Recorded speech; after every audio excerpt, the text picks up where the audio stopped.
A beggar girl's tears at a billionaire's gate. A beggar girl appears crying at a billionaire's gate.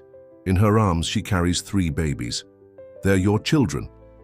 The billionaire freezes, not understanding how this is possible. But what she reveals next shocks the entire country. If this story interests you, don't forget to subscribe to our channel and tell us which city you're watching from. Let's continue. From the heights of his empire of glass and steel, Richard Walker observed the city stretching below him through the windows of his penthouse on the top floor of the building that bore his name.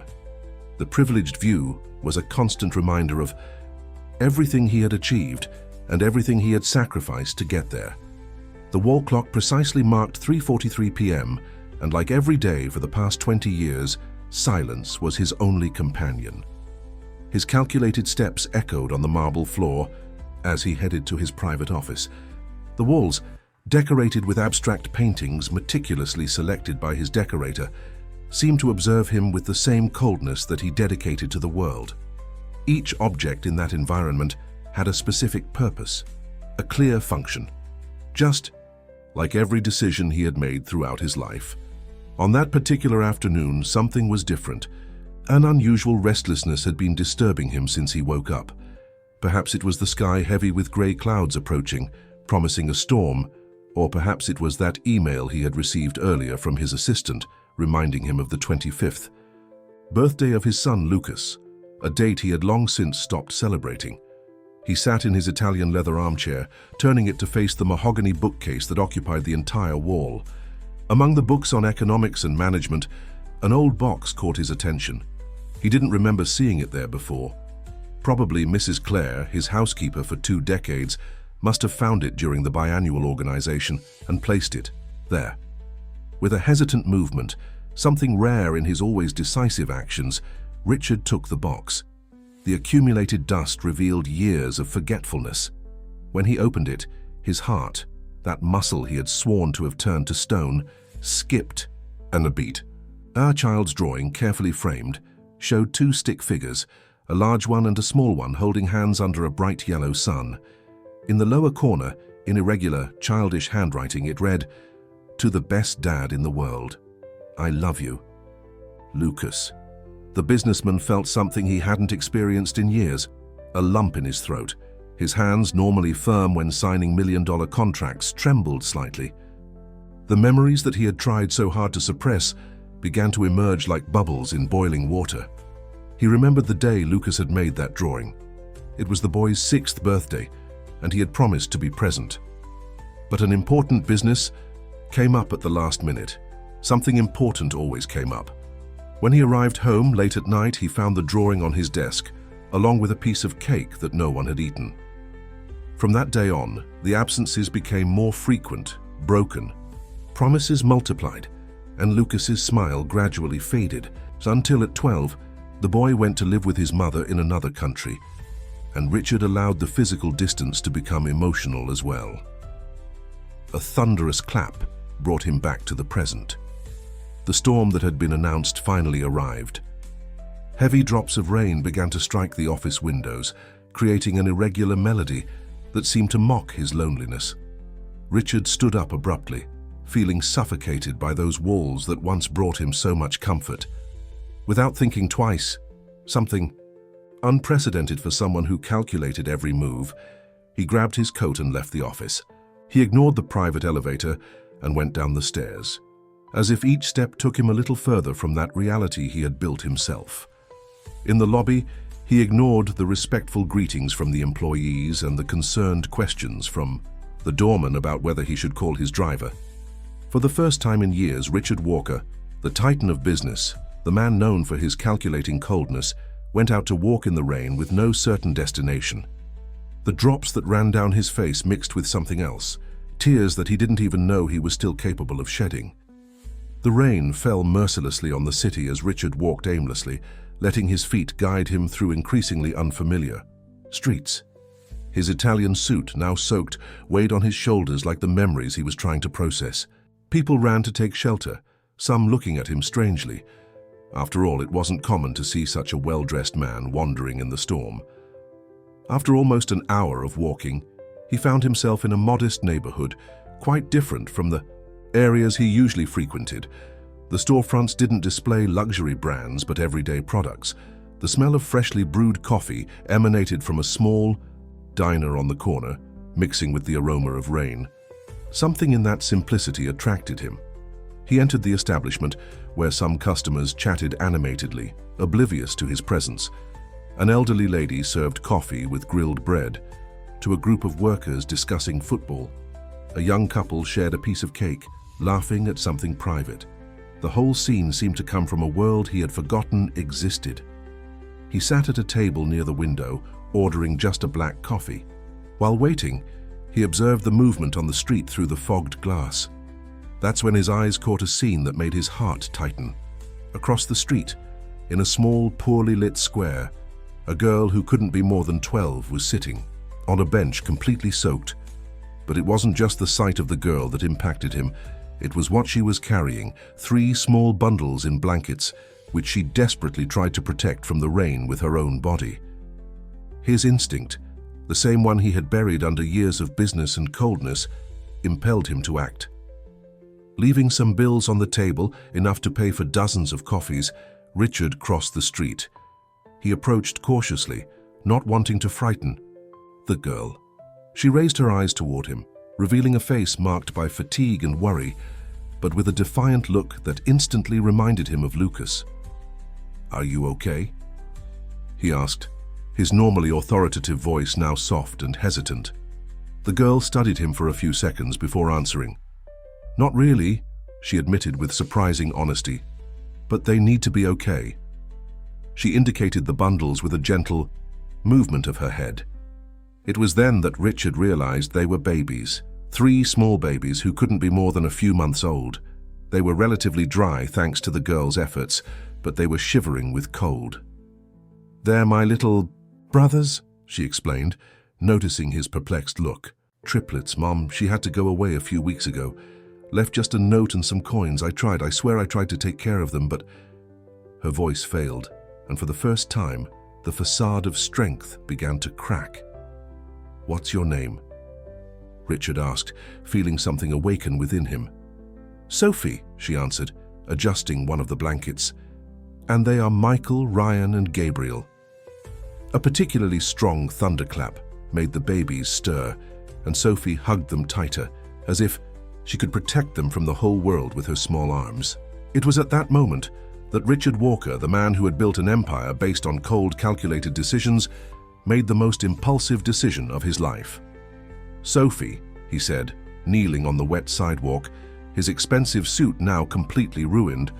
"You can't stay here, let me help. I have a large apartment, warm and dry.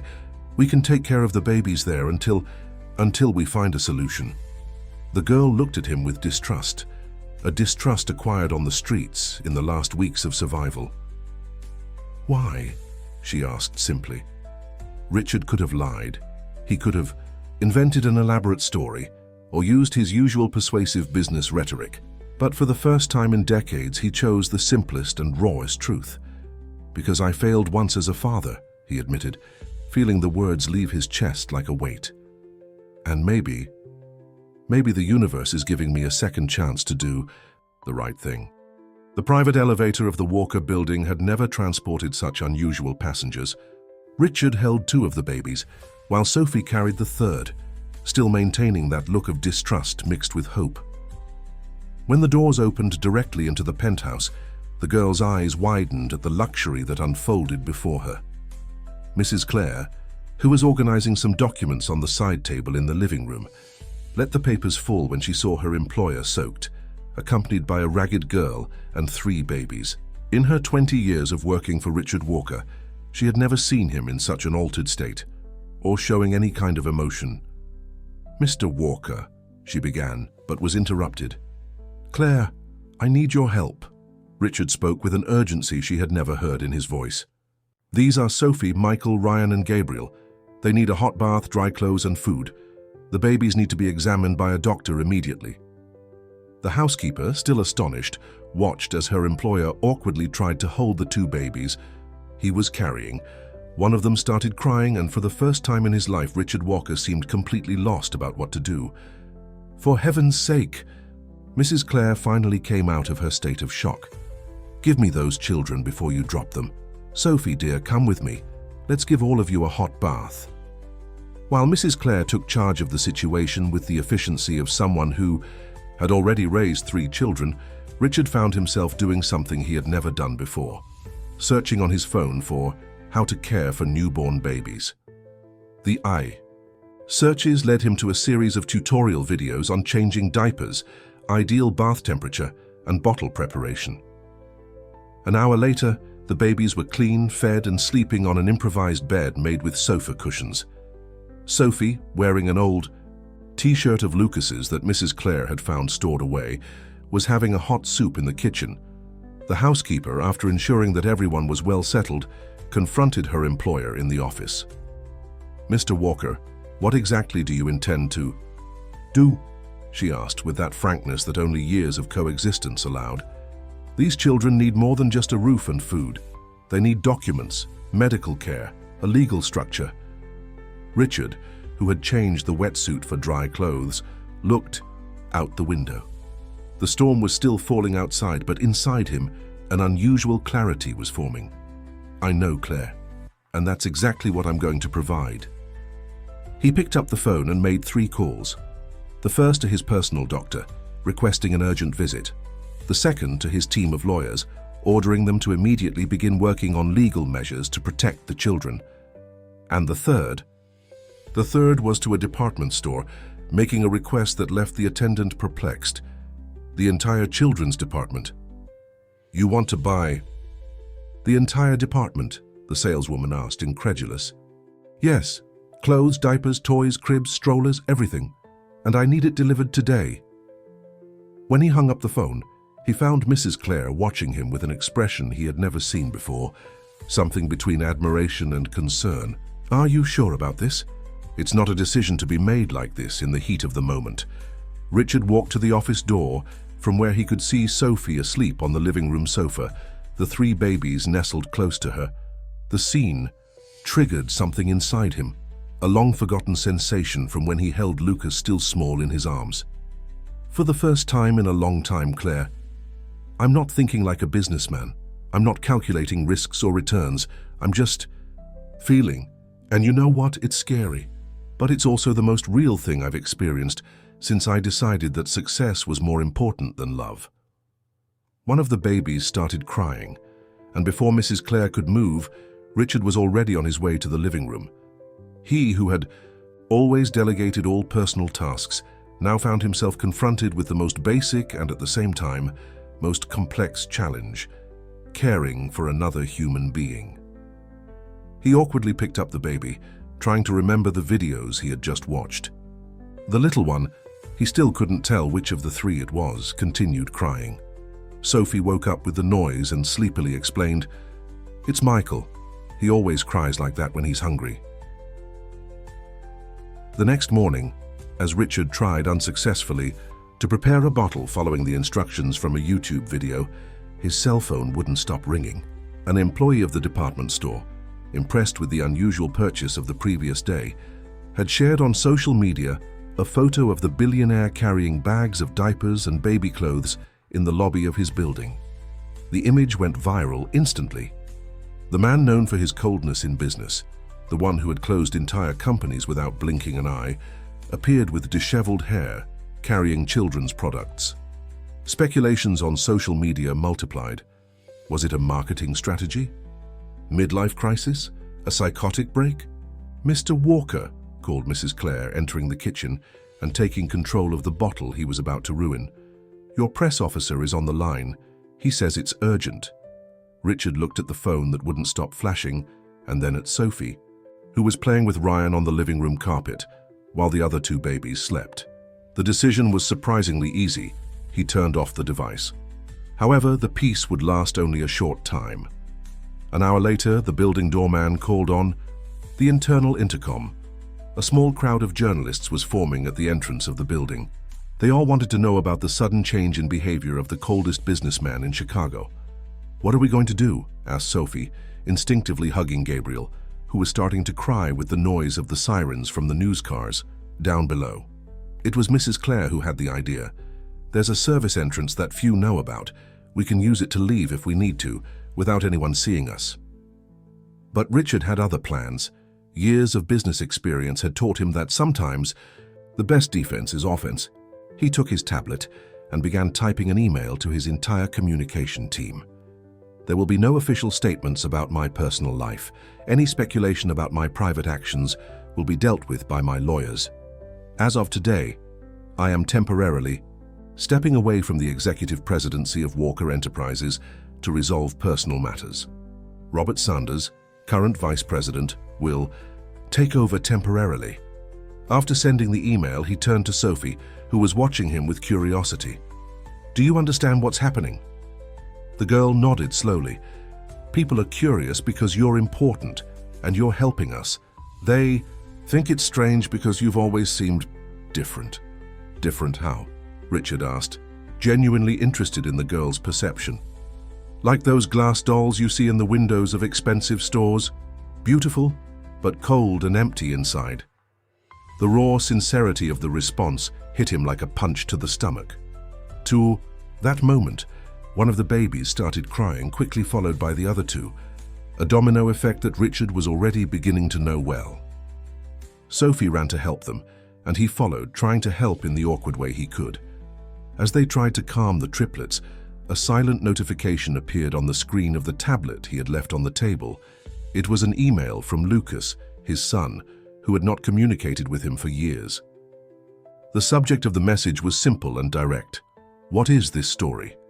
Richard felt his heart race, but before he could open the email, Michael regurgitated all the milk on his Italian silk shirt. For the first time in his life, a business meeting, even if it was with his own son, would have to wait. There were diapers to change, mouths to feed, and more importantly, hearts to warm. Mrs. Clare, observing the scene from the door, allowed herself a small smile.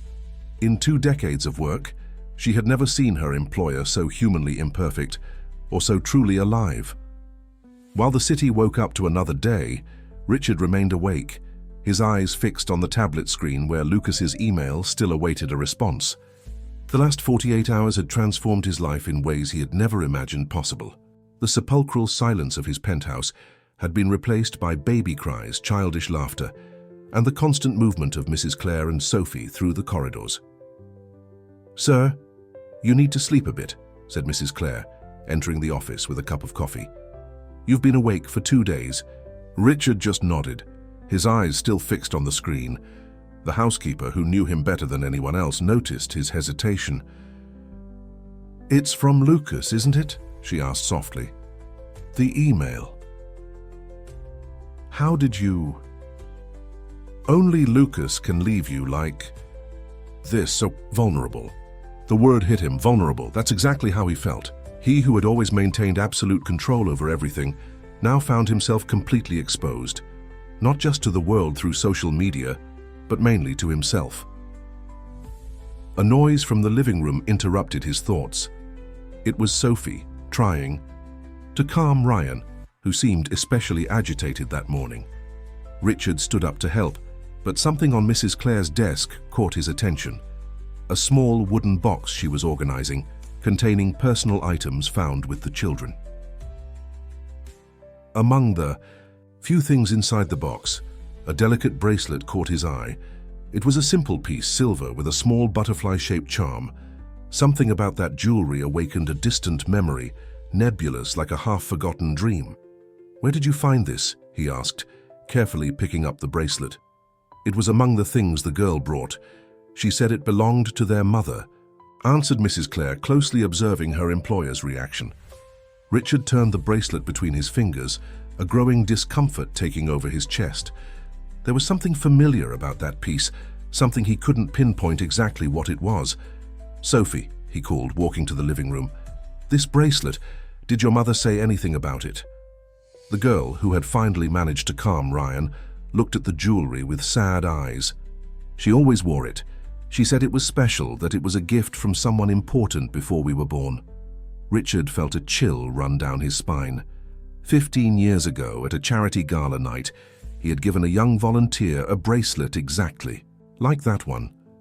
She worked in the social project that his company sponsored at the time, one of the few genuinely altruistic gestures he had made in his business life. He vaguely remembered her. Gentle eyes, shy smile, and surprising determination when she talked about her dreams of changing the world. They had talked all night, and for a brief moment Richard had allowed himself to be just a man, not the business titan. The bracelet had been an impulsive gift bought at a charity auction that same night. What is your mother's name?" he asked, his voice trembling slightly. "Helen," answered Sophie. "Helen Rodriguez." The name hit Richard like lightning. Helen, the idealistic young woman who, for one night, had made him question all his life choices. The woman who, the next day, he had deliberately pushed away, fearing she might make him deviate from the path he had set for himself. Mrs. Clare, who was watching the scene in silence, noticed the change in her employer's expression. "Mr. Walker, are you all right?" Before he could respond, his cell phone, which he had turned back on, rang insistently. It was an unknown number. When he answered, the voice on the other side made him freeze. "Dad?" Lucas's voice sounded different, more mature, but still carried that tone of hurt that Richard knew so well. "We need to talk. I'm in the lobby of your building." The journey in the private elevator never seemed so long. Richard adjusted his tie out of pure habit, a mechanical gesture that betrayed his nervousness. The doors opened in the lobby, and there he was, Lucas, his son, now a man of 25, so similar to himself at that age that it was almost painful to look at. "I thought you were in Germany," was all Richard could say. "And I thought you were incapable of feeling anything," Lucas replied, his eyes scanning his father's figure, noticing the subtle changes, the crooked tie, the messy hair, the deep, dark circles. But apparently we were both wrong. The silence that followed was dense, loaded with years of unspoken words. It was Lucas who broke it. "I came as soon as I saw the news. The great Richard Walker, the man of ice, making headlines because of 3 babies and a street girl. I thought it was some kind of sick joke." "Lucas, No," Lucas interrupted him, raising his hand. "I don't want to hear your business explanations, your well-rehearsed speeches about social responsibility or whatever. I want to see with my own eyes what this story is about." Before Richard could respond, a sharp cry echoed through the elevator's sound system. Mrs. Clare had turned on the intercom. "Mr. Walker, sorry to interrupt, but Gabriel has a fever." The change in Richard's expression was instantaneous. The mask of controlled neutrality gave way to genuine concern that Lucas had never seen on his father's face. "I'm coming up," he replied, and then turned to his son. "Are you coming?" The assent was silent, but different from the previous silence. This was a silence of expectation, of discovery. When the doors opened directly into the penthouse, the scene that greeted Lucas was surreal. His father, the man who had never had time to attend his school presentations, now ran toward a crying baby, picking him up with an awkward but sincere care. Sophie, who was watching everything from the sofa where she was cradling Ryan, looked at Lucas with curiosity.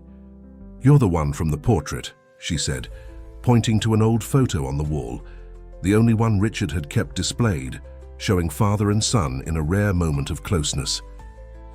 Lucas walked to the sofa, his eyes fixed on the babies. "They really are triplets?" "Yes," answered Sophie, a proud smile lighting up her tired face. "Michael, Ryan, and Gabriel, and I'm Sophie." "Lucas," he introduced himself, sitting next to her. "Apparently I'm your older brother?" The word sounded strange in his mouth, loaded with an irony that only he fully understood. On the other side of the room, Richard was trying, with Mrs. Clare's help, to measure Gabriel's temperature. His hands, which normally signed million-dollar contracts with unwavering firmness, trembled as he held the thermometer. "2.2 degrees, announced Mrs. Clare, worried. "We need to take him to the doctor." "I've already called Dr. Martinez. He's on his way," replied Richard, walking from side to side with the baby in his arms, trying to calm him. Lucas observed the scene with a mixture of fascination and confusion. This wasn't the father he knew. The man who now walked barefoot around the room, whispering words of comfort to a feverish baby, seemed like an alternate version of the Richard Walker who populated his childhood memories. "He's different, isn't?" "Hey," Sophie commented quietly, noticing Lucas's gaze. "Mrs. Clare said he was like a robot before, but now he's learning to be human again." The simplicity of the observation hit Lucas with surprising force.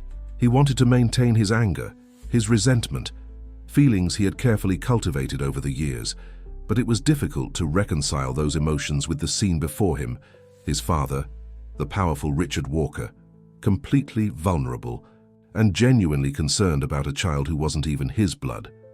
Dr. Martinez's private office had never received such a peculiar entourage: Richard Walker, his son Lucas, Mrs. Clare, Sophie, and the 3 babies.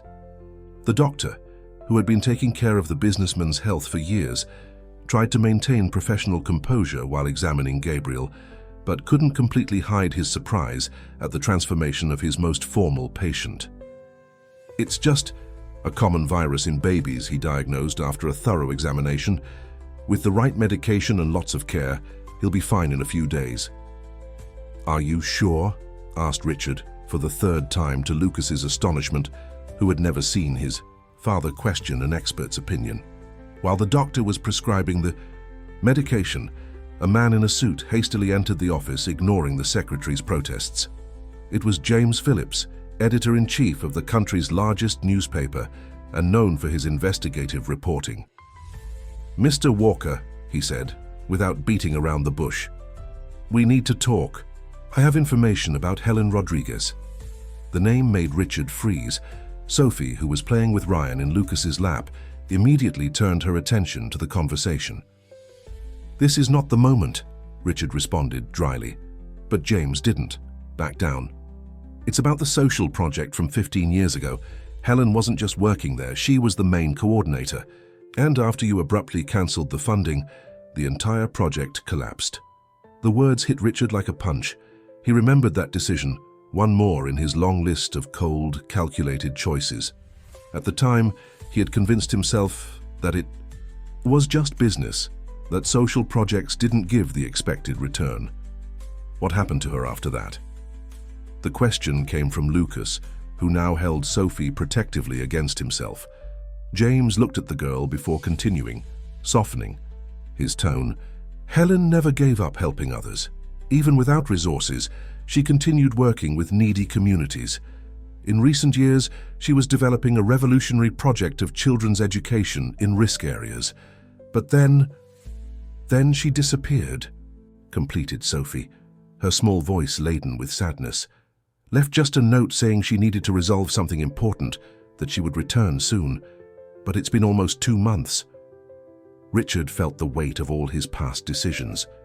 The bracelet in his pocket seemed to burn. That night of the charity event hadn't been just a moment of weakness, it had been a crossroads, and he had chosen the wrong path. "There's more," continued James, taking a folder from his briefcase. "Helen was investigating a scheme of embezzlement in NGOs. I managed to access some of her files. Her last record was an enigmatic message. The truth needs to come to light, even if I'm not here to see it." Lucas, who until then had been observing everything in silence, stood up abruptly. "And you're here for what? To expose all this? To destroy my father's reputation?" James shook his head. "I'm here because Helen deserves to have her story told, and because maybe, just maybe, the man she met that night, the man she saw behind the businessman's mask, can help find her." The silence that followed was interrupted by Michael's crying. Mrs. Clare immediately picked him up, but this time it was Richard who approached, extending his arms for the baby. "I can't change the past," he said, cradling Michael with a gentleness that surprised everyone. "I can't undo the choices I made, but I can do the right thing now." He turned to James. "What do you need?" "Access to your company's archives from the time of the social project, meeting records, transfers, anything. That might give us a clue about who Helen was investigating." Richard nodded and then looked at Lucas, who still maintained a tense expression. "Son, I need your help. You've always been better than me at seeing the big picture, at seeing the people behind the numbers." Lucas hesitated, looking at Sophie. who was watching him with hopeful eyes. "I'm not doing this for you," he finally said. "I'm doing it for them, and for Helen." Back at the penthouse, night was falling over the city as a new routine was being established. Lucas, surprising himself, discovered that he had a natural talent for calming Ryan, the most agitated of the triplets. Sophie watched him with admiration, finding in the young man a fraternal figure she had never had. "How do you do that?" she asked, seeing Ryan fall asleep peacefully in Lucas's arms. "I don't know," he replied, smiling. "Maybe it's because I also had to learn to calm myself down, alone when I was little." On the other side of the room, Richard pretended not to hear the comment as he rummaged through old boxes of documents with James. Each opened folder was a journey back in time, a reminder of decisions coldly made in the name of progress and profit. Mrs. Clare entered the room carrying a tray with coffee and hot chocolate for the children. As she set the tray down, her eyes caught a detail in one of the old photos spread across the table: Helen Rodriguez smiling next to a group of children wearing the butterfly bracelet. "Mr. Walker," she called, picking up the photo. "Look at the date." The photograph had been taken exactly 9 months before the triplets' birth. Richard felt his heart skip a beat. James, noticing the sudden tension, leaned over to see the image better. "The project," murmured Richard, his voice trembling. She continued, "Even after I cut the funding. Continued alone." "Not alone," corrected James, pointing to other faces in the photo. "There was an entire team, including—" He stopped, frowning as he recognized a familiar face. "Tamindida." That moment the intercom rang. It was the doorman announcing that a social worker had arrived for a verification visit. The news fell like a bomb on the newly established environment. "No," whispered Sophie, clinging to Lucas. "They'll separate. Us, they always separate." Richard stood up, his posture instantly changing. "Nobody is going to separate you," he declared with a firmness that reminded of the old titan of business, but now had a different purpose. "Lucas, take the children to the guest room. Mrs. Clare, please accompany them." When the social worker entered, she found only Richard and James, apparently in the middle of a business meeting. The woman, a middle-aged lady with a severe expression, went straight to the point. "Mr. Walker, we've received reports about children in an irregular situation at this address."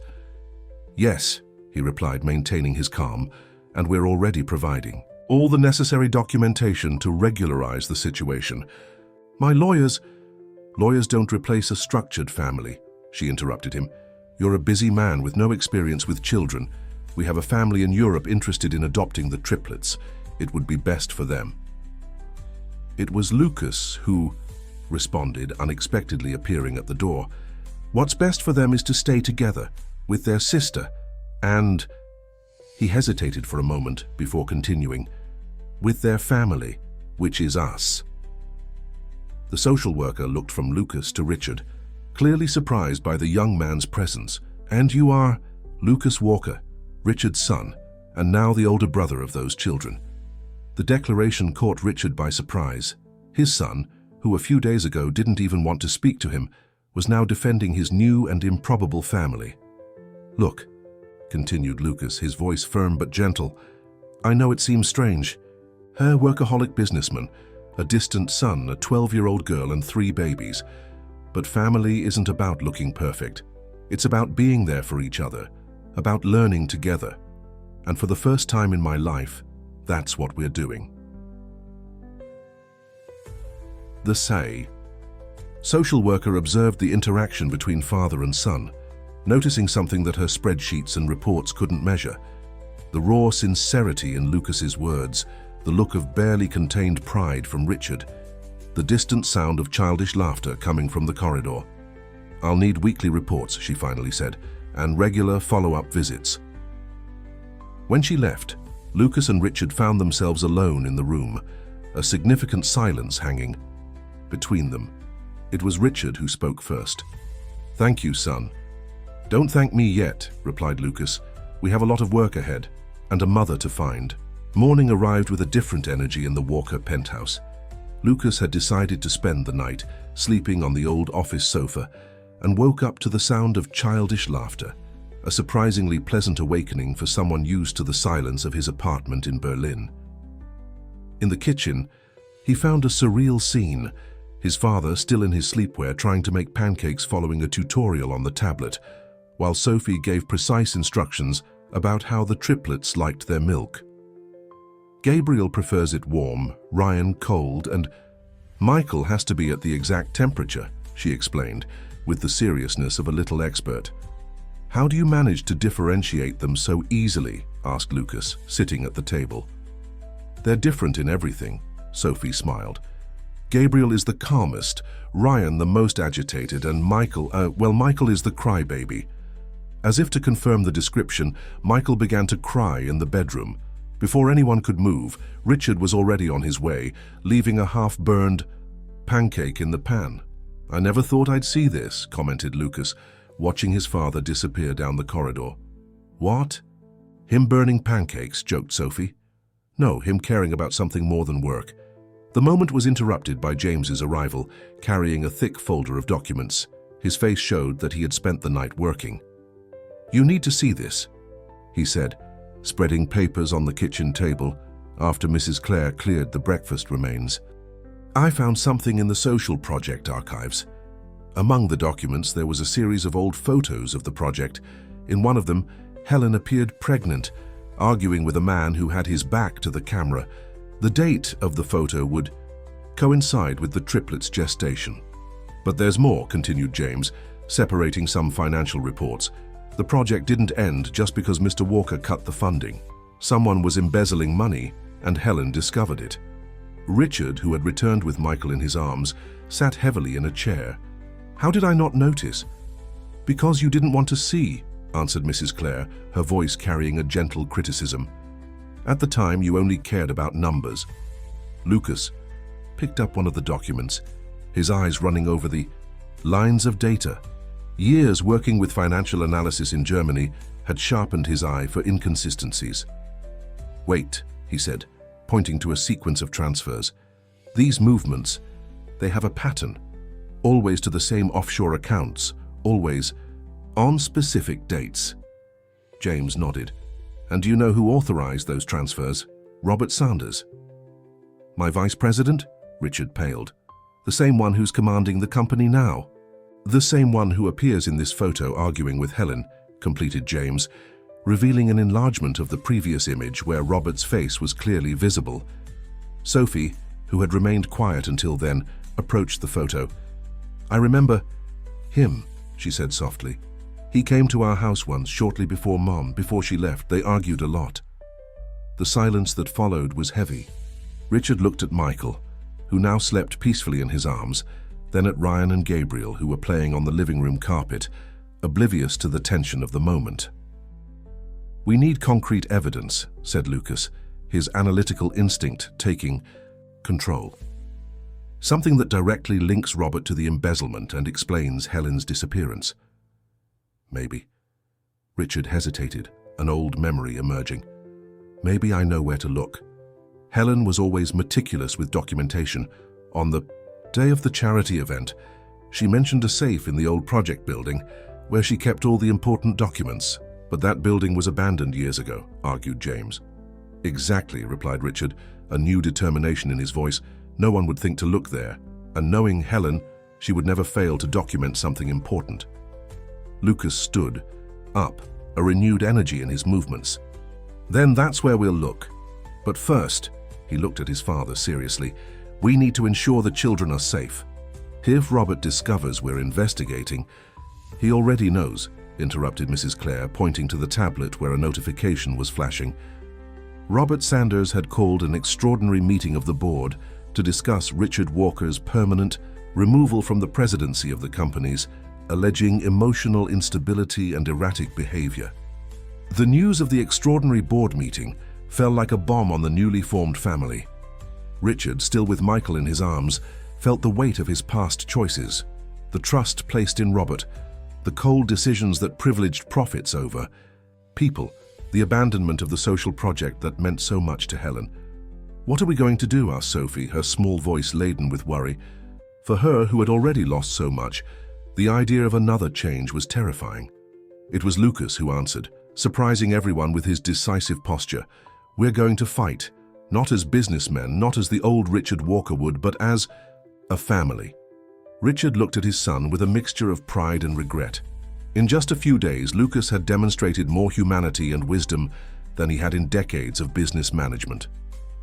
First, continued Lucas, naturally assuming the role of strategist, we need to protect the children. Mrs. Clare, do you know someone completely trustworthy who can help us? The housekeeper smiled, her eyes shining with an idea. My sister has a farm on the outskirts of the city. Quiet place, safe, away from the spotlight. I can take the children there while you investigate the old building. I don't want to be separated from my brothers, protested Sophie, hugging Ryan, who had approached. It won't be for long, dear, Richard approached, his voice soft, a tone that until a few weeks ago would have been unthinkable coming from him. And you're not alone anymore. You have me, Lucas, Mrs. Clare, we're your family now. The word family echoed through the room, carrying a weight and meaning that transformed everyone.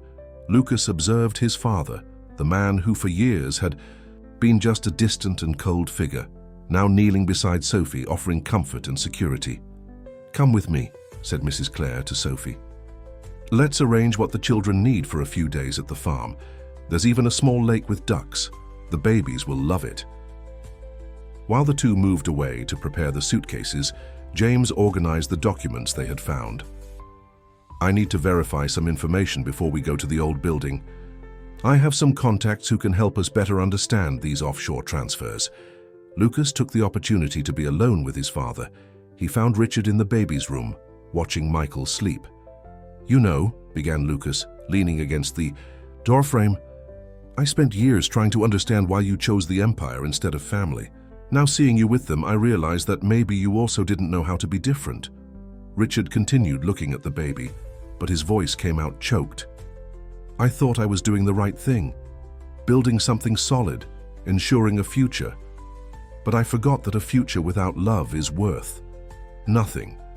There's still time to fix things, said Lucas, surprising himself with the conciliatory tone. Not just with them, but with you too, completed Richard, finally turning to face his son. If you give me that chance. The moment was interrupted by Sophie, who came running into the room. Look what I found. In her hands, a small diary with Helen's handwriting. Mom always wrote in it. It has a bunch of numbers and names. Lucas took the diary, his eyes running over the pages. This might be exactly what we need. She was tracking the transfers, assembling a complete dossier on the embezzlement. And knowing Helen, added Richard, she must have kept the most important evidence in the safe of the old building. A distant thunder announced the approach of another storm over the city. But this time, unlike the night when it all began, Richard Walker was no longer alone with his ghosts. He was surrounded by an unlikely family, united not by blood but by something much stronger. The choice to stay together, to fight together, to love each other despite the imperfections and the past. Early tomorrow morning, he decided, while Mrs. Clare takes the children to the farm, we'll go to the old building. But tonight, he looked at Lucas, then at Sophie. Tonight we'll just be a family. The goodbye the next morning was more difficult than anyone had expected. Sophie, even understanding the need to go to the farm, clung to Lucas as if fearing that hug would be the last. The triplets, sensing the tension in the air, began to cry in unison. Promise you'll come get us soon, Sophie asked Richard, her big eyes full of a mixture of hope and fear. I promise, he answered, and for the first time in his life, he made a promise without calculating the probabilities of success. And this time, it's a promise I won't break. After watching Mrs. Clare's car disappear around the corner, Richard, Lucas, and James headed to the old social project building. The building, once vibrant and full of life, now stood like a silent shadow in the changing neighborhood. It seems smaller than I remembered, commented Richard as they searched for a way in. The old lock yielded easily to the keys he had kept. All these years, a detail that even he couldn't explain why he had maintained. The interior was dusty but surprisingly preserved. Furniture covered by white sheets looked like frozen ghosts in time. On the walls, faded posters still announced events from 15 years ago. This way, indicated Richard, guiding them to a back room. The safe was behind that painting. Lucas removed the dusty painting, revealing a small safe embedded in the wall. We need the combination. Richard closed his eyes, trying to remember. The memory of that night of the charity event came back with unexpected clarity. Helen smiling as she showed him where she kept the important documents, saying that the combination was something she would never forget. The date, he murmured. The date of the charity event. With trembling fingers, he typed in the numbers. The safe opened with a soft click. Inside, they found several meticulously organized folders. One of them, thicker than the others, had a simple label: Truth. Helen was always poetic in her choices, commented James, carefully taking the folder. The documents revealed an elaborate scheme. Robert wasn't just diverting money from the social project. He was using Richard's company structure for a much larger money laundering operation. Look at this. Lucas pointed to a series of notes. Helen discovered that he was using Ghost NGOs to divert funds from various social projects. It wasn't just ours. And there's more. James was quickly leafing through the papers. She gathered testimonies from other people involved, witnesses who... A noise in the corridor interrupted them. Footsteps. Someone else was in the building. Impossible, whispered Richard. No one else had access to this place. Lucas quickly stored the documents in his backpack, while James positioned himself near the door. The footsteps were approaching. The door opened slowly, and a female figure emerged from the shadows. Richard felt his heart stop for a moment. Helen? But it wasn't Helen. It was an older woman, whom Richard recognized as a former employee of the project. Mrs. Martinez. James took a step forward. What are you doing here? I knew you would come, she replied, her voice laden with emotion. Helen told me that one day you would come looking for the truth. You kept in touch with her? Lucas asked, hopeful. Until 2 weeks ago, Mrs. Martinez answered, taking an envelope from her pocket. She asked me to deliver this if something happened to her, and to keep an eye on this place. Richard took the envelope with trembling hands. Inside was a letter and a flash drive. She knew, Mrs. Martinez continued, she knew that Robert was getting close, that he had discovered about the documents. That's why she had to hide. Where? Richard's voice came out almost as a plea. I don't know exactly, but she left clues. Everything is in there. Mrs. Martinez pointed to the envelope. Helen always believed you would return, Richard. That the man she met that night at the event, the man who gave her that bracelet, still existed somewhere inside the cold businessman. Lucas observed his father, seeing something break in his normally controlled expression. She was right, he said, placing a hand on his father's shoulder. That man came back. He just needed 4 children to find his way home. Mrs. Martinez smiled, a sad and knowing smile. Helen would be happy to see this, to see you two together again, to see how you're taking care of the children. A new noise, this time coming from the street, alerted them. Car headlights illuminated the dusty windows. Robert, James murmured, peeking through the crack in the curtain. He must have followed us. There's an exit through the back, Mrs. Martinez quickly indicated. The same path Helen used when she needed to leave discreetly. Go, I'll distract them. Mrs. Martinez, Richard held her arm before leaving. Thank you for everything. Don't thank me yet, she replied. Find Helen, protect those children, and this time, Richard, this time do the right thing. James's office, a small converted apartment in the city center, became the group's improvised refuge. As night fell over Chicago, they examined the contents of Helen's flash drive, each new discovery more shocking than the last. She documented everything, Lucas murmured, impressed with the meticulousness of the evidence. Every transfer, every suspicious meeting, every veiled threat that Robert made. Richard, seated in a worn armchair, held Helen's letter, still sealed. His hands trembled slightly, as if the paper carried the weight of all the wrong choices he had made. Dad, called Lucas softly, you need to read it. With a deep sigh, Richard opened the envelope. Helen's elegant handwriting filled the pages with a story he had never imagined. Dear Richard, if you are reading this letter, it means you finally found your way back, not just to these documents, but to your own heart. There is so much I need to tell you, so much I should have said that night at the charity event. When we met, I saw beyond the mask of the successful businessman. I saw a man capable of kindness, of compassion, even if he himself didn't believe it.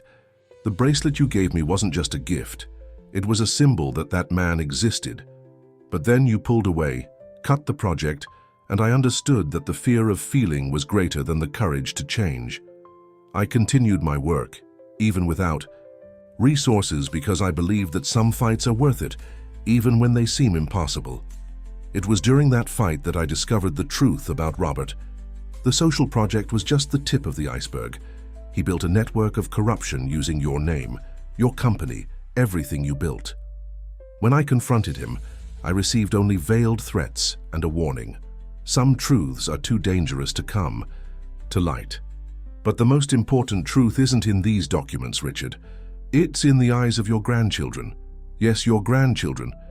The triplets are children of my Julia, who left this world while giving birth. Sophie, my youngest, became mother and sister at the same time, caring for them with a strength that fills me with pride. Julia was the fruit of that night, Richard. The night when, for a few hours, we allowed our hearts to speak louder than reason. I never told you about the pregnancy. You had made it clear that your life was business, and I respected your choice. I raised our daughter with all the love I could give, and she grew up to be an extraordinary woman, dedicating her life, like me, to helping others. Now I need to hide for a while, until I gather the final evidence I need. Robert discovered I was about to expose the whole scheme, and the threats became more direct. I left the children to protect them, knowing that fate would lead them to you. I ask forgiveness for not telling you before, for allowing so much time to pass. But perhaps we needed that time, you to rediscover your heart, me to gather the courage, to reveal the truth. Take care of them, Richard, not just the triplets and Sophie, but Lucas too. Be the father I know you can be, the grandfather our grandchildren deserve. And when all this is over, when the truth can finally come to light without fear, I hope we can all be the family we should have been from the beginning. With love, Helen. The silence that followed the reading was dense, laden with emotions too, complex to be named. Lucas, who had approached during the reading, placed a hand on his father's shoulder. "I have a sister," he whispered, his voice choked. "Had a sister." "And you have nephews," completed James gently. "And an amazing niece." Richard raised his eyes from the letter, his face marked by tears he no longer tried to hide. "We need to find her. Helen is in danger, and now it's not just for justice, it's for family." A beep from the computer brought them back to reality. Lucas ran to check. "Dad," he called, his voice urgent. "Robert just called a press conference for tomorrow morning. The subject, revelations about Richard Walker's true character." "He's trying to get ahead of us," analyzed James. "He'll probably try to discredit any accusation we make." "No," Richard stood up, a new determination in his gaze. "He's giving us exactly what we need, a stage." The main auditorium of Walker Enterprises was packed the following morning. Journalists, shareholders, and curious onlookers crowded together, anxiously awaiting what Robert Sanders had promised would be a bombshell revelation about his former mentor. Robert, impeccable in his grey suit, exuded confidence as he took the stage. His eyes scanned the audience, looking for Richard, but didn't find him. A satisfied smile appeared on his lips. Probably the old lion had cowered. "Good morning, everyone," he began, his voice modulated to convey credibility. "We're here today to discuss a delicate matter. As Vice President and current interim CEO of Walker Enterprises, I have the moral duty to share with you some concerning information about Richard Walker." The cameras focused on his face as he made a dramatic pause. "In recent days, you've all followed the erratic behavior of our founder, a man who has always been a symbol of rationality and business excellence, suddenly involved with children of dubious origin, missing important commitments, making impulsive decisions. Like embezzling millions from social projects." Richard Walker's voice cut through the air like thunder. He appeared through a side door accompanied by Lucas and James. In the audience, several journalists immediately redirected their cameras. Robert paled slightly, but maintained his composure. "Richard, what a pleasant surprise. I was just talking about your recent questionable choices." "Questionable?" Richard took the stage, his eyes fixed on his former pupil. "Like the offshore transfers you made using my name, or like the threats to Helen Rodriguez when she discovered your scheme." A murmur ran through the audience. Robert adjusted his tie, his smile now more tense.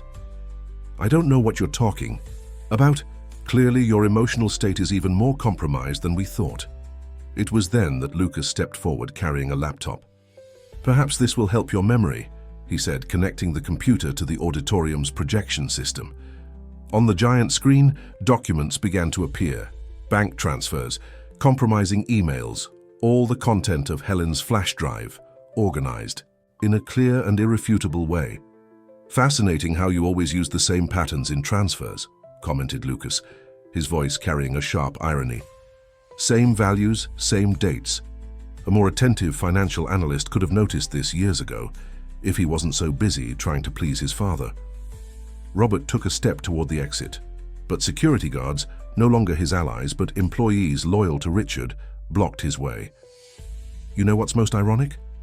continued Richard, his voice now softer, almost sad. "I trusted you because I saw in you what I myself was, someone willing to do anything for success.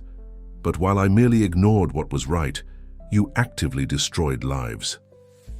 You have no proof." Robert finally lost his composure. "It's your word against mine, and everyone knows you've gone crazy in the last few weeks."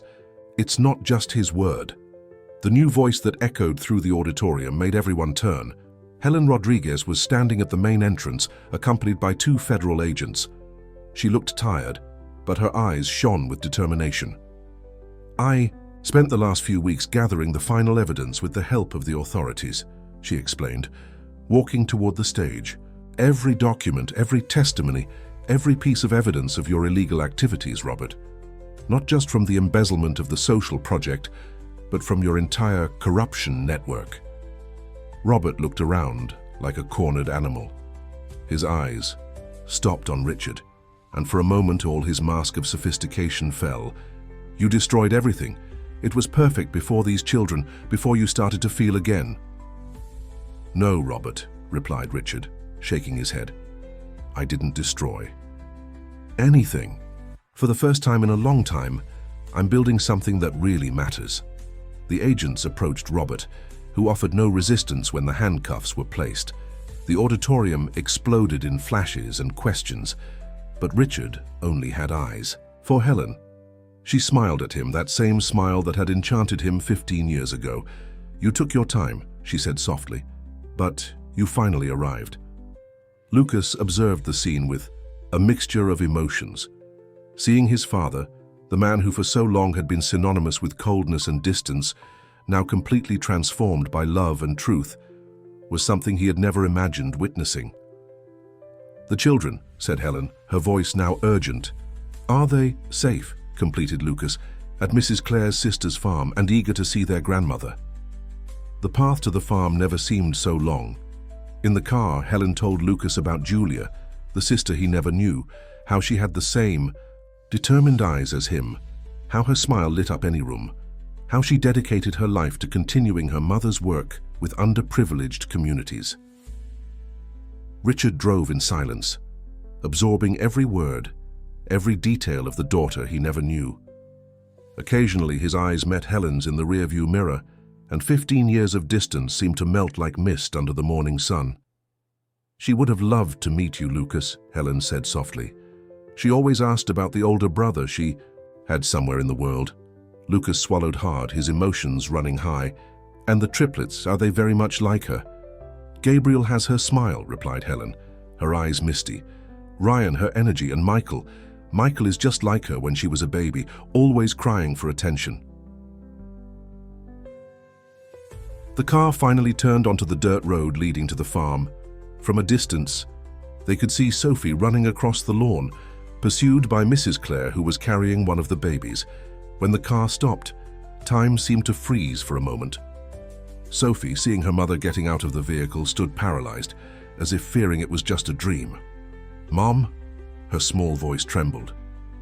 Helen opened her arms and Sophie ran, throwing herself into her embrace with such force that the two almost fell. The girl's sobs echoed through the morning air as Helen covered her with kisses, murmuring words of love and asking for forgiveness.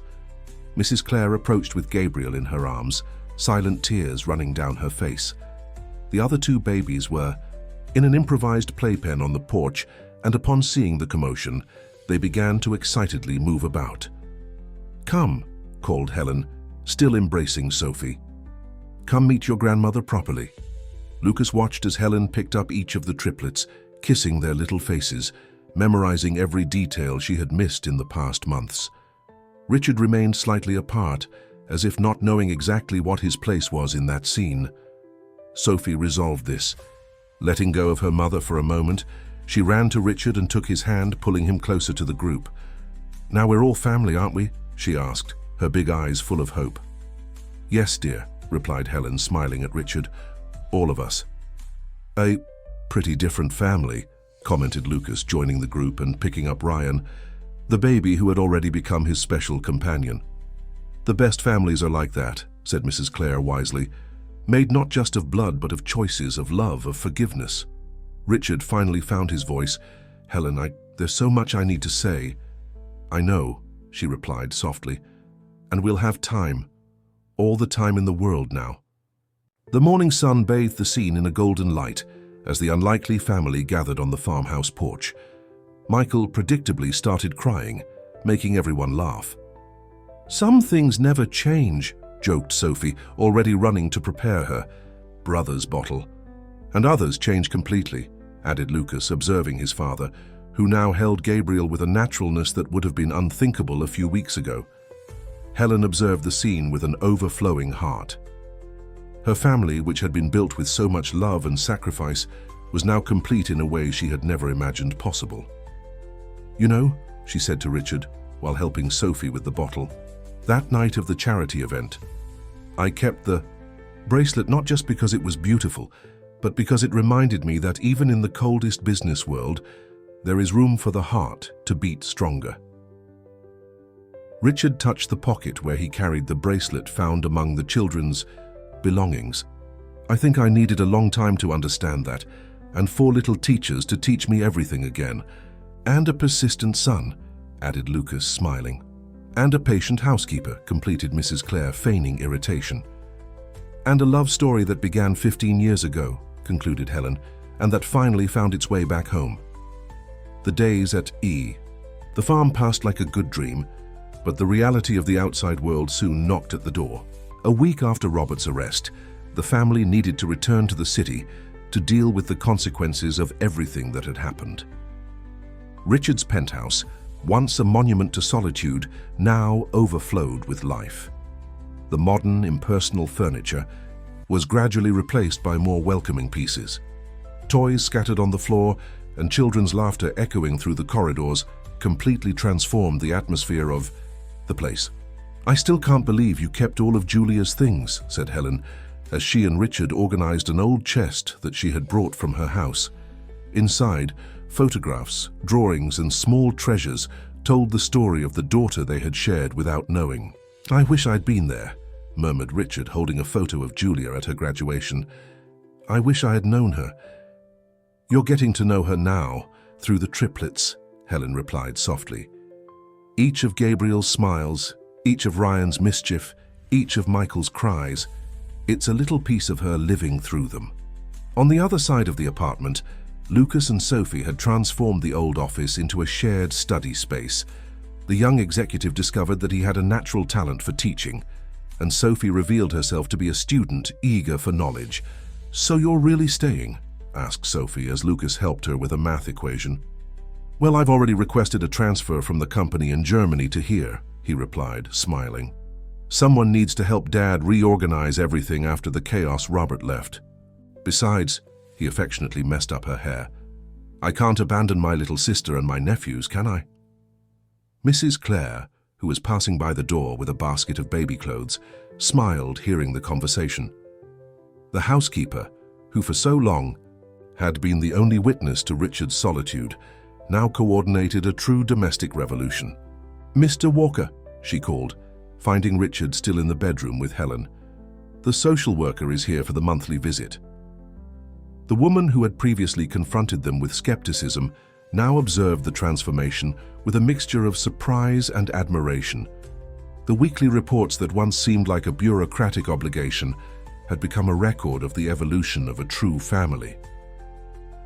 "The babies are developing very well," she commented, watching the triplets playing on the living room carpet. "And Sophie. The change in her is remarkable. She was always special," said Helen proudly.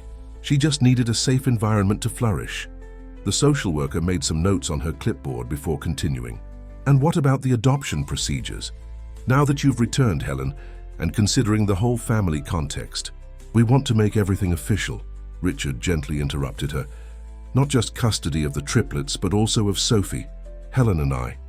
He hesitated, looking at the woman who had rediscovered his heart.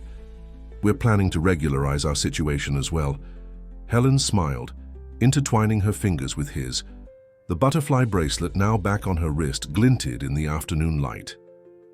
"Family isn't just about papers," added Lucas, who had joined them in the living room with Sophie. "But we want to do everything right this time." The social worker observed the scene before her. Richard Walker, the former titan of business, sitting on the floor playing with one of the babies. Lucas, who had abandoned a promising career in Europe to rebuild family ties. Helen, whose strength and determination had kept so many secrets to protect her children. Sophie, flourishing with the love and security that now surrounded her. And Mrs. Claire, the faithful housekeeper, who was now an inseparable part of that peculiar family. "You know," she said, closing her folder, "in all my years of work, I've learned that families come in all shapes and sizes. What matters is love, respect, and mutual commitment. And you," she smiled, "you have that in abundance." At that moment, as if to confirm the social worker's words, Michael began his characteristic crying. But before anyone could move, 5 different people were already on their way to attend to him. A small organized chaos that spoke more about love and family than any official report could record. "It's funny," commented Sophie, watching everyone moving to calm her brother. "Before it was just me and them, and I was so afraid of not being able to take proper care. Now look, we have love to spare." The news of the transformation of Walker Enterprises spread through the city like wildfire. Under the new shared management of Richard and Lucas, the company not only maintained its strength in the market, but added a human dimension that surprised everyone. Helen's old social project wasn't just resumed, but expanded. The abandoned building where everything began was being renovated to become the headquarters of a foundation dedicated to children's education and support for families in vulnerable situations. "It will be called the Julia Rodriguez Foundation," announced Richard during the project's launch ceremony. At his side, Helen held back tears while Sophie proudly carried a plaque with the name of the sister she never knew, but whose legacy she now helped to build. Lucas, who had taken on the direction of the foundation, in addition to his responsibilities in the company, found his true vocation in this balance between business and social impact.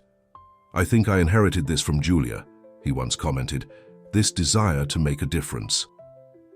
The penthouse, now officially the home of the Walker Rodriguez family, became a meeting point not just for business meetings, but for celebrations of life. The triplets, now turning 1-year-old, filled the environment with their distinct and increasingly marked personalities. "Gabriel is going to be an artist," prophesied Mrs. Claire, watching the baby make abstract designs with his baby food on his own face. "Ryan, an athlete, always climbing everything. And Michael is going to be a lawyer," joked Lucas, referring to his nephew's ability to get everything he wanted through crying. "He already knows how to argue perfectly." On a particularly special afternoon, the family gathered for an intimate celebration.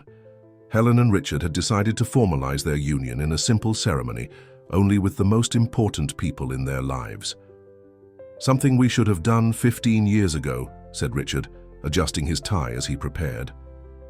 "No," replied Helen, helping him with the knot. "That wasn't our time. We needed to go through everything we went through to get here today, being who we are." Sophie, wearing a blue dress specially chosen for the occasion, entered the room carrying a photo album. "Look what I found in Mum's things." The album contained photos of Julia at different moments in her life. In one particularly touching one, she appeared pregnant with the triplets, her radiant smile as she caressed her belly. "She would be so happy to see all of us together," said Sophie, her voice soft but firm. "Sometimes when the babies smile in a special way, I feel like she's here, you know." Lucas, who had entered the room quietly, put an arm around his sister's shoulders. "She is, Sophie, in each of us, in every moment we share." The ceremony was held in the farm's garden, where weeks before they had reunited. The triplets, dressed identically, were carried by Lucas and Mrs. Clare, while Sophie led her mother down the improvised path among the flowers. Richard, waiting at the small altar set up under an ancient tree, felt his heart overflow as he saw his family gathered. It wasn't the family he had planned to have when building his empire of glass and steel, but it was infinitely more precious. "They say family is our most valuable asset," he began in his vows, his voice choked with emotion. "I took a lifetime to understand the true meaning of this. I wasted years chasing success, when the true wealth was in the smiles I didn't see, in the hugs I didn't give, in the moments I let pass." Helen smiled through tears as he continued. "But the universe is wise and generous. It gave me a second chance not only with Lucas, but presented me with Sophie, with our grandchildren, with the precious memory of Julia. And most importantly, it returned you to me, Helen, so we could finally build together the story that should have always been ours." Sophie, holding the rings, observed the scene with bright eyes. Her world, which a few months ago seemed to be falling apart when she found herself alone with 3 babies to care for, was now filled with love, security, and promises of a bright future. "Love," said Helen in her vows, "has many paths to reach where it needs to. Sometimes it takes detours, hides, seems to get lost. But when it's true, it always finds its destination. Our story didn't begin in the traditional way, but that makes it even more special. Because it's not just our story. It's the story of all of us, united not just by blood or papers, but by choices, by forgiveness, by new beginnings." The triplets' first birthday was approaching, and with it came significant changes in the life of the Walker Rodriguez family. The Julia Rodriguez Foundation had become a reference center in social assistance, and Helen personally coordinated an innovative support program for single mothers and their children.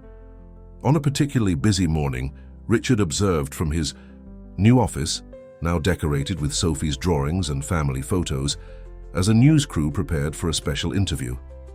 The country's most important magazine would do a feature on the transformation of Walker Enterprises and the social impact of its new initiatives. "Nervous?" asked Lucas, entering the room with Michael in his arms. The baby had developed a special attachment to his older brother in recent weeks. "A little," admitted Richard, adjusting his tie out of habit. "It's different when you have something genuine to show, not just numbers and charts." Sophie, who had just arrived from school, where she now stood out as one of the best students in the class, joined them carrying a scrapbook she had assembled. "Look what I made to show in the interview," she said, opening the album. "It's the story of our family."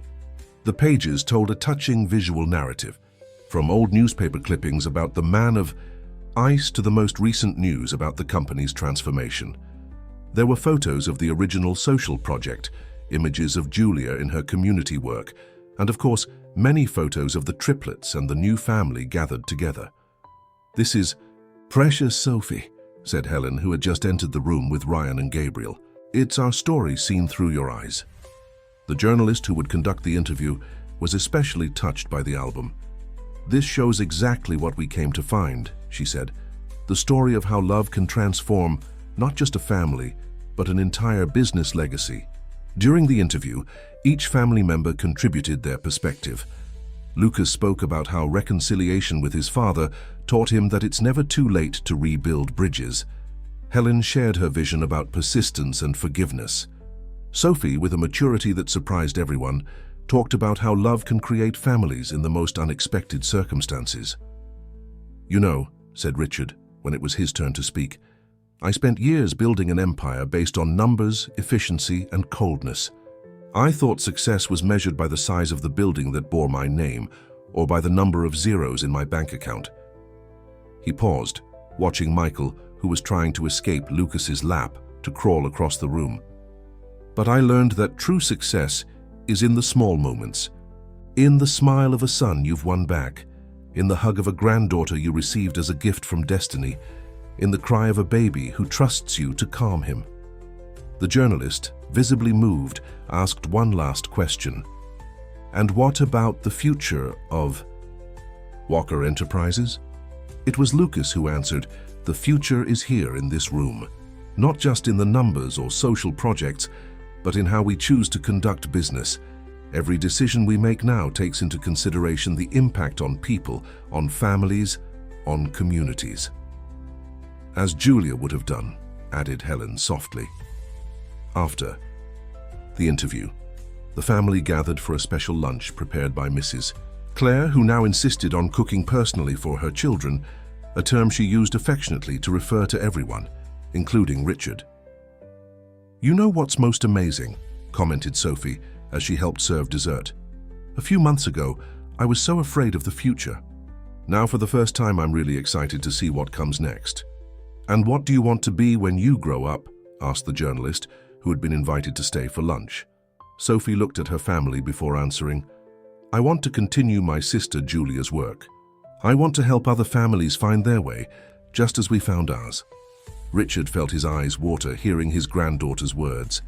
Helen squeezed his hand under the table while Lucas smiled proudly at his younger sister. "You're already doing that, dear," said Helen. "Every time you tell our story, every time you show that love and forgiveness can transform lives, you're continuing Julia's legacy." At that moment, as if to add a perfect ending to the scene, the triplets began one of their symphonies of laughter, infecting everyone at the table. The journalist, observing the scene, realized she had found much more than a story of business transformation. She had witnessed a true miracle of love. The triplets' first birthday party was celebrated at the same farm where the family had reunited for the first time. The place, now transformed into a living space for families served by the Julia Rodriguez Foundation, was decorated with colorful balloons and filled with children's laughter. "It's amazing how everything changed in such a short time," commented Lucas, watching his nephews playing with other children from the project. Gabriel, the family artist, was already showing his creativity by transforming the cake into an abstract canvas. Ryan, the adventurer, was trying to climb every chair within his reach, while Michael, true to his nature, protested loudly whenever anyone moved away from him. Sophie, who had helped organize the party, circulated among the guests telling the family story to anyone who wanted to listen. Her narrative, always emotional and sincere, touched hearts and inspired hope. "You're becoming an excellent storyteller," said Helen, hugging her daughter. "Julia also had that gift, you know. She could make people believe that any transformation was possible." Richard, who had spent the morning trying to photograph every moment of the triplets, a scene that still surprised those who knew his former corporate persona, joined them with a peculiar expression on his face. "I have a surprise for you," he announced. "Actually, for all of us." He led the family to a more secluded area of the farm, where a small exhibition had been set up. They were photographs, dozens of them, telling the story not just of the last few months, but of all the years they had lost. There were old photos of the social project, with Helen and Julia working together. Images of Lucas as a child, some, that not even he remembered. Portraits of Sophie growing up, carefully collected from Helen's archives. And of course, hundreds of moments of the triplets from their first days to the present. "How did you get all this?" asked Helen, emotional. I had help," he answered, smiling at Mrs. Claire, who was approaching. "Our dear housekeeper kept much more than just dust all these years, and James helped us recover old archives from the project." Lucas stopped in front of a particular photo, him and Richard at his last birthday together, before the estrangement. Next to it, a recent photo showed the two sharing a similar moment with the triplets. "Sometimes we need to lose something. To learn to value it, he said, his voice soft. But the important thing is that we learn. Sophie discovered a section dedicated exclusively to Julia. "Look," she exclaimed, pointing to a particular photo. "It's Mama Julia pregnant, wearing Grandma's bracelet." The butterfly bracelet, now a special symbol of the family, shone on Helen's wrist as she hugged her daughter. "Your mother always said that bracelet had magical powers, that one day it would bring us back home." "And it did," completed Richard. "In a way no one could have imagined." The exhibition ended with a recent photo of the whole family gathered. Richard and Helen in the center, Lucas and Sophie at the sides, Mrs. Clare with them, and the triplets, each with their unique personality already evident, completing the picture. "But there's still room for more photos," observed Richard, revealing empty panels, "because our story is far from over."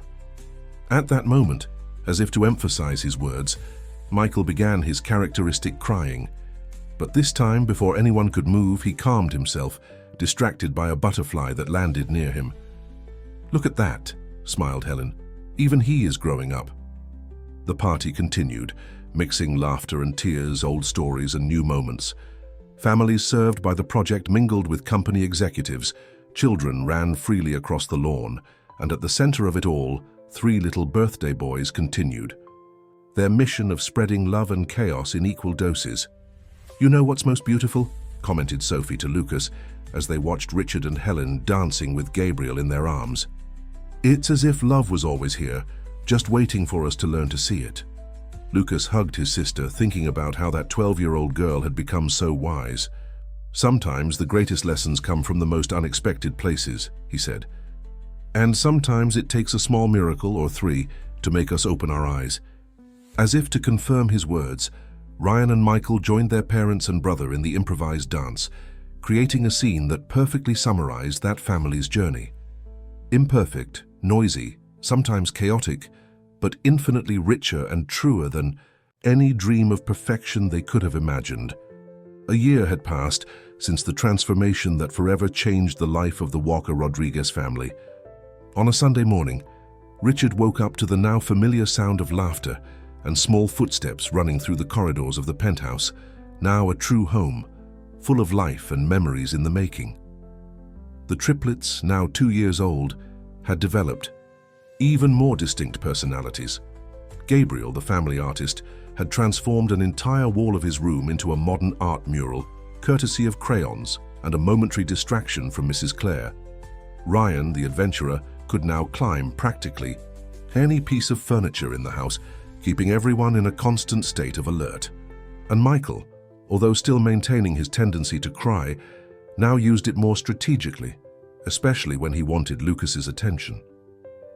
"I can't believe this was once just silence and cold marble," commented Helen, as she prepared breakfast, with Sophie, now a teenager, blossoming into an extraordinary young woman. "Sometimes I try to remember what it was like before," replied Sophie, skillfully balancing a tray of fruit while dodging Ryan, who ran past. "But it seems like another life."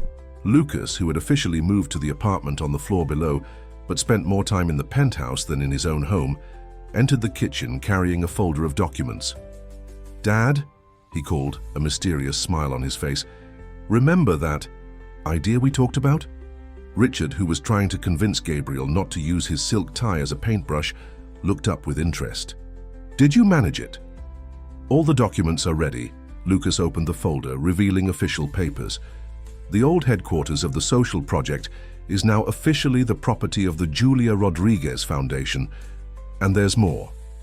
We got approval for the Child Development Center on the adjacent land." Helen dropped the spoon she was holding, her eyes immediately watering. "Julia's dream is going to become reality," completed Richard, hugging her. "She always wanted to create a space where children could grow up safe and loved, regardless of their family situation." Sophie approached the papers, her eyes shining with interest. In recent months, she had begun to actively participate in the Foundation's projects, showing a natural vocation for the social work that had so marked her sister's life. "Can I help with the project?" she asked, her voice mixing enthusiasm with a maturity beyond her years. I have some ideas about how to make the space more welcoming for children." "Actually," Lucas smiled, exchanging a complicit look with his father, "we wanted you to do more than that. How about being the junior coordinator of the project?" Sophie's face lit up with a joy that made everyone present smile. Even the triplets, sensing the special energy of the moment, paused their activities to observe. "But there's one condition," added Helen, trying to maintain a serious expression. "You need to keep your grades at school. Your sister always said that education is the foundation of any transformation." Speaking of education, Mrs. Clare entered the kitchen with a letter in her hands. "This just arrived for you, Sophie." The girl took the envelope with trembling hands. It was from the school about the essay contest she had participated in. The theme was family, bonds that transform, and she had written about her own experience. "Open it already," encouraged Lucas, as anxious as his sister. Sophie carefully tore open the envelope and began to read, her eyes progressively widening. I won. First place." The kitchen exploded in celebrations. The triplets, although not exactly understanding the reason for the party, joined the celebration with their characteristic shouts of joy. "They want to publish my essay," continued Sophie, still hardly believing it, "and they want me to give a speech at the awards ceremony." "Of course they do," said Richard, his chest swelling with pride. "Because you have the most precious gift of all. You know how to transform pain into hope, fear into courage, and sad stories into tales of new beginnings." Helen hugged her daughter, whispering in her ear, "Your sister would be so proud of you."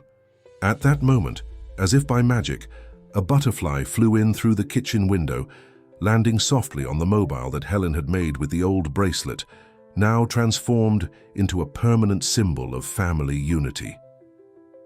"Look," exclaimed Gabriel, the first to notice. "Just like the bracelet!" Everyone watched in silence as the butterfly gently flapped its wings, creating golden reflections in the morning light. It was as if Julia was there, blessing that moment, that family that had formed in such unexpected ways. "You know," said Lucas, gently breaking the silence, "I think I finally understood something that Dad always said in business, but that only now really makes sense." "What?" asked Richard, curious. "That the true value of something isn't in its price, but in its meaning. And our family, well, it's priceless." The inauguration ceremony of the Julia Rodriguez Child Development Center took place on a golden spring afternoon. The old social project building, now completely renovated, but maintaining its welcoming essence, was filled with people who had been part of this extraordinary journey. Sophie, elegant in her first formal outfit, prepared to give the opening speech. Her hands trembled slightly as she held the sheets of paper, the same ones that had won her first place in the essay contest. "Nervous?" asked Lucas, adjusting Michael's bow tie, who had insisted on wearing one identical to his uncle's. "A little," she admitted, "but Julia used to say that the best stories are those that make our hearts beat faster, right, Mum?" Helen smiled, helping Ryan to stay still in his chair, an almost impossible task. "Yes, my love, and you have the best story of all to tell." Richard, who was watching Gabriel drawing butterflies on the ceremony program, felt a deep emotion seeing his family gathered. Mrs. Clare, seated in the first row, was already beginning to wipe away tears even before the event started. When Sophie took the stage, a respectful silence fell over the auditorium. Her voice, clear and confident, began to tell the story that everyone there knew, but which never lost its magic. 2 years ago, I was just a frightened girl, trying to protect 3 babies on a stormy night. Today, I am here to tell you how love can transform not just a family, but an entire legacy. As she spoke, images were projected on the screen behind her, photographs of the old butterfly bracelet, of the first meeting between Richard and Helen, of Julia in her social work, of the triplets growing up, of Lucas coming home, of Mrs. Clare caring for everyone with her unconditional love. My sister Julia, whom I never got to know personally, but who lives through the love she left behind, believed that every child deserves a chance to be loved, protected, and inspired. This center is not just a building. It's the realization of her dream, a place where other families will be able to find their own path of transformation. In the audience, businessmen who previously only cared about numbers now discreetly wiped away tears. Families, served by the project, smiled in recognition, and at the center of it all, an unlikely family demonstrated that love knows no limits or traditional definitions. "Some might say our story is too improbable to be real," continued Sophie, her gaze finding each member of her family.